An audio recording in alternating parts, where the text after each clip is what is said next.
So I've been kind of saying, well, people have been talking, well, let's limit them, make them sell. I said, no, just make it a little more expensive for the big players.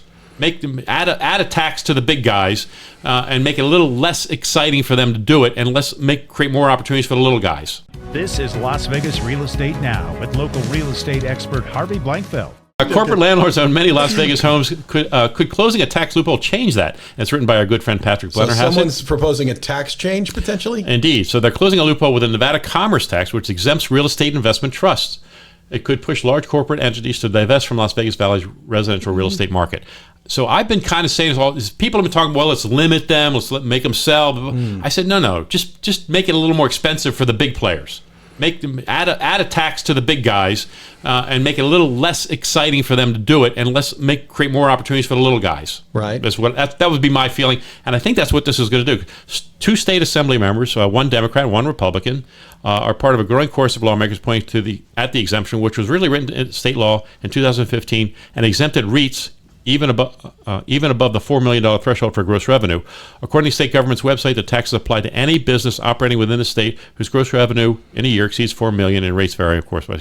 I want to talk about the idea that what they're saying, okay, so they originally started doing this for the casinos, because the casinos had these REITs that they own the land for, and so they wanted to give them some help on that because they're taxing the casinos half to death. So that's what they do. And that's why we don't pay income tax. So I love the fact that the casinos are paying all those taxes. I love that. Thank you, Mr. and Mrs. Casino. But institutional investors, this is more from the article. Institutional investors, Wall Street-backed hedge funds, and corporate owners have long played a significant role in the Las Vegas housing market. As a recent report from UNLV's Leeds Center for Real Estate, which pulled its data from Redfin, estimates investors have purchased more than 99,000 homes since the start of the Great Recession.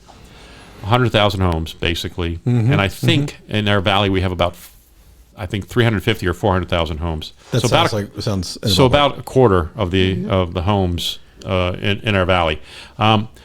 What they talked about is the idea. They did this for the casino. Now, a Democrat and a Republican are supporting this. I love bipartisan. It's so rare, first of all. Right. But so I love that.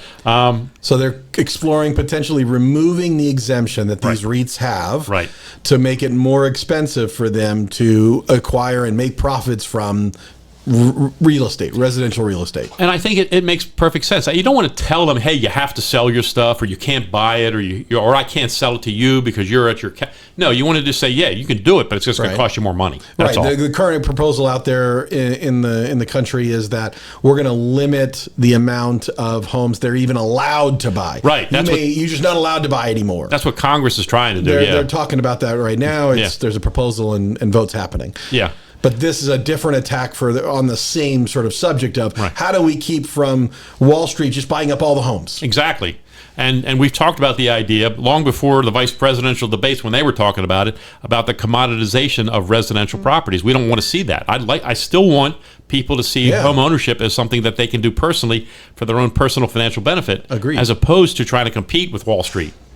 For that opportunity, and because who's going to compete with Wall Street? Right. I can't. None of us as individuals can do that. Yeah, in the long run, they have way more money than we do. Yeah. How about that? I'm not against Wall. I'm invested in Wall Street myself, also. Well, it's just part of my financial. But it needs to play fair. Yeah, exactly. It has to be. So you had the Democratic. Representative talking about it. We also have the Republican Assemblywoman Danielle Gillette also said she would support closing the loophole within the Commerce Tax REITs because she believes small mom and pop investors like herself would not cross over the $4 million threshold. Yeah, that's a pretty big profit threshold. I think for gross revenue, that's a big number. So yeah, most mom and pops aren't going to come anywhere near that. That's I don't know this tax well, but it sounds to me like it's a tax that kicks in once you cross over $4 million in revenue. Yeah, that this additional tax kicks in. Yeah, but by the way, REITs are exempt because of these incentives we put in place, and now they're considering backing that off as a way to make it a little more costly. If you're going to become this giant REIT owning hundreds of thousands of homes across the country, it's going to be more expensive for you. Maybe you want to do less and leave more houses for you and I to buy. Exactly. That's exactly what I'm hoping that they do, and I'm hoping that's the impact. Now, there are some residual impact to that too, because if you take out all the big investors, if we take out and we say 99, a large buyer leaving the market. That's a big buyer out of the market, and that's probably going to have an impact, a negative impact on prices. It's because it's going to put more inventory on the market.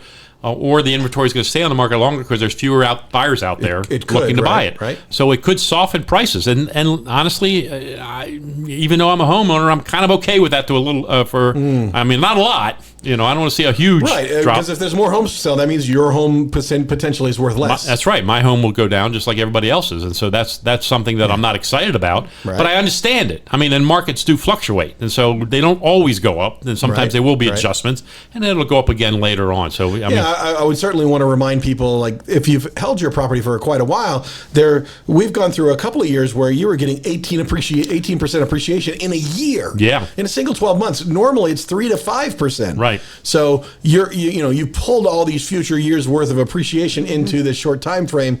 To figure out a balance there may be worthwhile, but it's a dangerous thing. I worry about, you want to raise taxes on business passes that extra cost onto me as the buyer.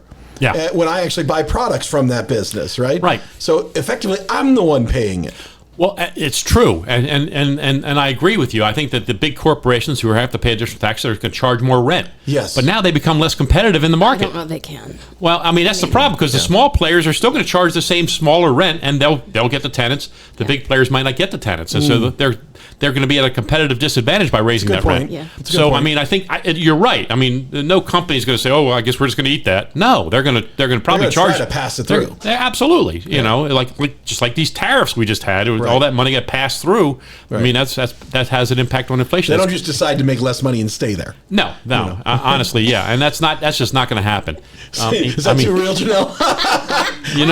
I'm like, okay. Yeah. Oh, we're just making less now. Okay. Right. Yeah. No, that's not what happens. We had a conversation before the show. We were talking. John and I were talking earlier about the idea that a lot of times these people, again, pundits on social media, whoever, talk about the idea when you're paying rent. That's one thing. But when you own a home, you also got to pay taxes. You got to pay insurance. True. You got to pay HOA fees. You got to pay all these additional costs when you own a home. But I want to talk about that after the break. So I want to talk more make the break. We dig a little deeper, because that has an impact on this whole philosophy of investing in real estate. I mean, I want to make sure that both landlords and tenants understand the nature of this.